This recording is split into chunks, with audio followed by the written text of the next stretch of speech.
Hello students, today I have come up with a new chapter which is chemical bonding from class 10 syllabus. So let's start with this chapter. First we will know that what is a chemical bond, then we will know that what is the reason for chemical bonding. These are the topics for today's this video. Okay, so let's start with it. Okay, so what is a chemical bond? What do you mean by a chemical bond? Chemical bond is basically the attractive force. Chemical bond is basically the attractive force. Between whom? Between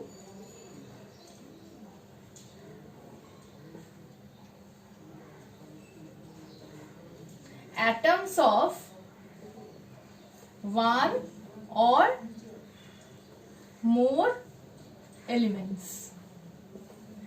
So what do you mean by a chemical bond? Chemical bond is an attractive force that will hold the atoms of one or more elements together. Like for example, there are compounds like NaCl. See, in Na and in NaCl, Na is one atom of a different element and chlorine is one atom of another element. So there is a bond between sodium and chlorine that will result in the formation of this compound. I'll come to another compound, water. See, look at water, that it contains two atoms of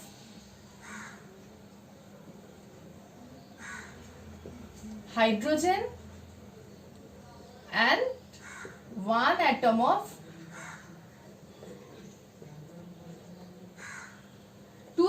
hydrogen and one atom of oxygen are held together in order to form water molecule. So the hydrogens are held together with the oxygen atom. The hydrogen atoms are bonded to the oxygen atoms, we can say, to form the water molecule.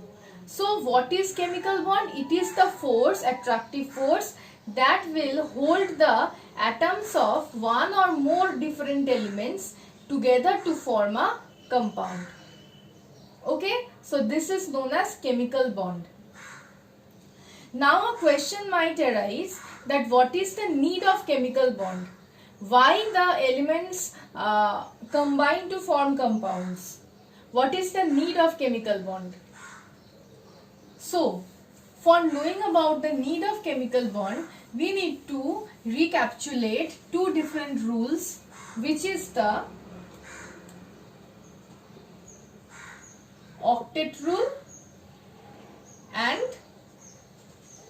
duplet rule. What does octet rule mean? Octet rule means that an atom of an element will be stable if it has 8 electrons in the outermost shell. So, an atom of an element will be stable if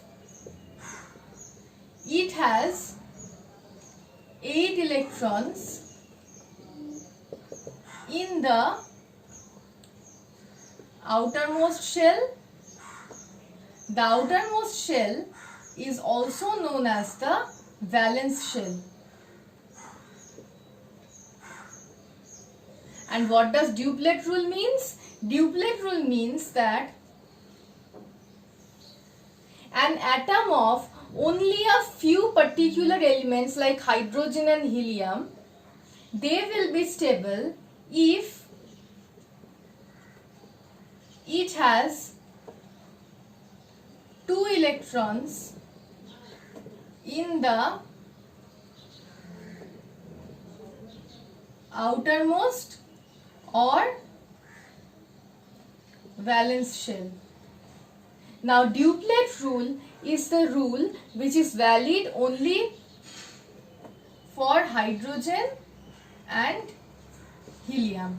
All the other elements, lithium also, the other elements generally try to follow the octet rule. There are other exceptions for duplet rule, means there are certain elements which also follow the duplet rule that you won't understand at this level. That's why I am not increasing the list. Okay, maximum elements which you will learn till class 10, they will follow the octet rule. So an atom of an element will be stable only if it has 8 electrons in the outermost shell. Now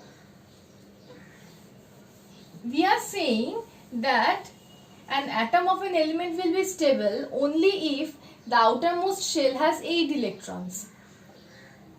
These 8 electrons are present only for the noble gases: neon, argon, krypton, xenon and radon. Only they have 8 electrons in the valence or outermost shell.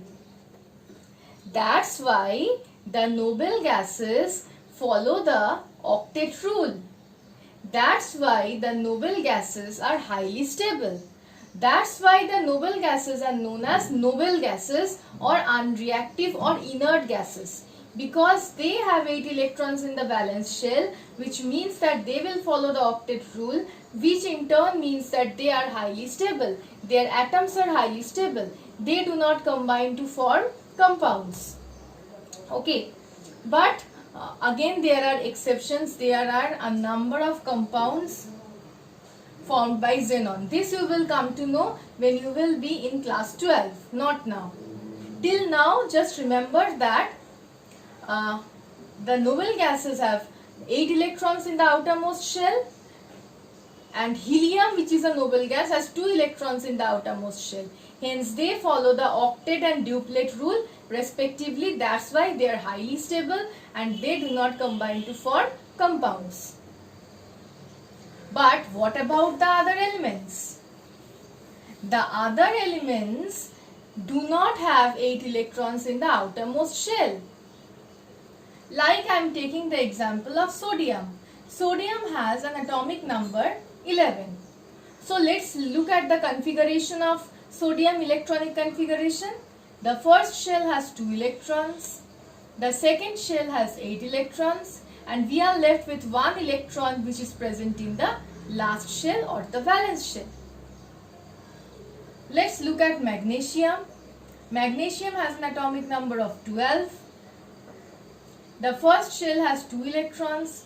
The second shell has 8 electrons. And we are left with only 2 electrons which are present at the last shell. Let's come to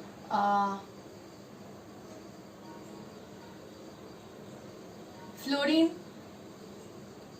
Fluorine has atomic number 9. The first shell has 2 electrons and we are left with 7 electrons which are present at the last shell. Chlorine, first shell has 2 electrons, second shell has 8 electrons. We are left with 7 electrons which are present at the last shell or valence shell. So, the other elements, when we look into the periodic table, you don't know about periodic table maybe till now, but when you will look into the periodic table, you will see that the other elements do not have, but also atomic structure chapter you have learned that the other elements do not have 8 electrons in the outermost shell apart from the noble gases. So, what will these elements do? Will the atoms of these elements do not gain stability? Will the atoms of this element remain unstable? That won't happen. So, in order to gain stability, in order to make the outermost shell containing 8 electrons only, the elements will generally combine with other elements to form compounds. Like, what will it do? Look at sodium. It has 1 electron in the outermost shell. Look at chlorine. It has 7 electrons in the outermost shell. Now if sodium will lose this electron and give this electron to chlorine, if sodium loses this electron and give this electron to chlorine, then chlorine will have 8 electrons in the outermost shell because it is having now 7. 7 plus 1 electron from sodium will give you 8. So chlorine will now have 8 electrons in the outermost shell. And what about sodium? Sodium is losing this electron, giving it to chlorine. So sodium will also have 8 electrons in the outermost shell now because this electron it has given already to chlorine.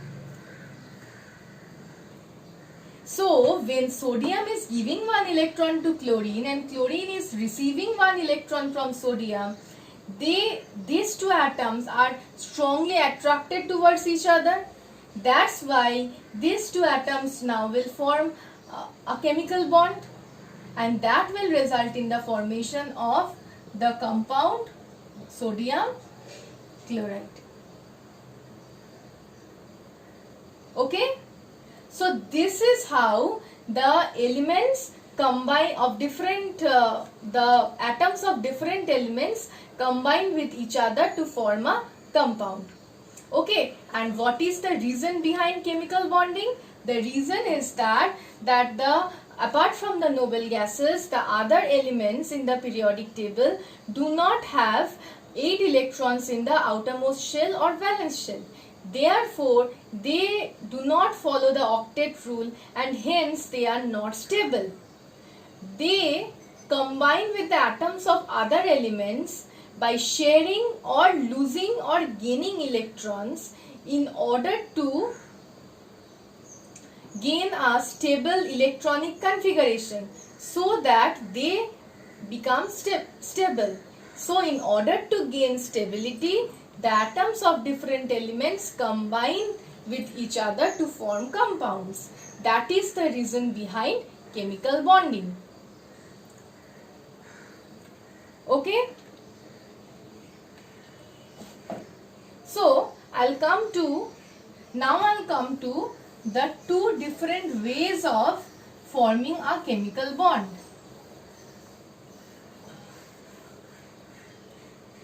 First one is like sodium and chlorine. What can we do? We can transfer one electron from the metallic element and we can transfer that electron to a non-metallic element. So by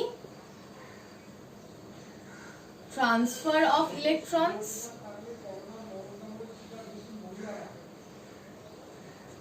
and the next one is by mutual sharing of electrons. Both the elements will share electrons with each other in order to gain stability.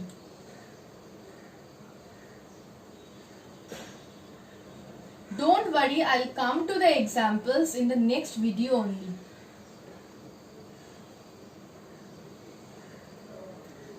The compounds which are formed by the transfer of electrons, or we can say the bond, the chemical bond which is formed by the transfer of electrons, is known as electrovalent bond or ionic bond, and the bond which is formed by the mutual sharing of electrons is known as covalent bond. Okay, I am keeping this video up till this. So what did we know in this video? We have learned that what is a chemical bond. Chemical bond is basically the attractive force between the atoms of two or more elements. We have learned that what is the need of chemical bond. For knowing the need of chemical bond, we have learned about the rules, the octet rule and the duplet rule.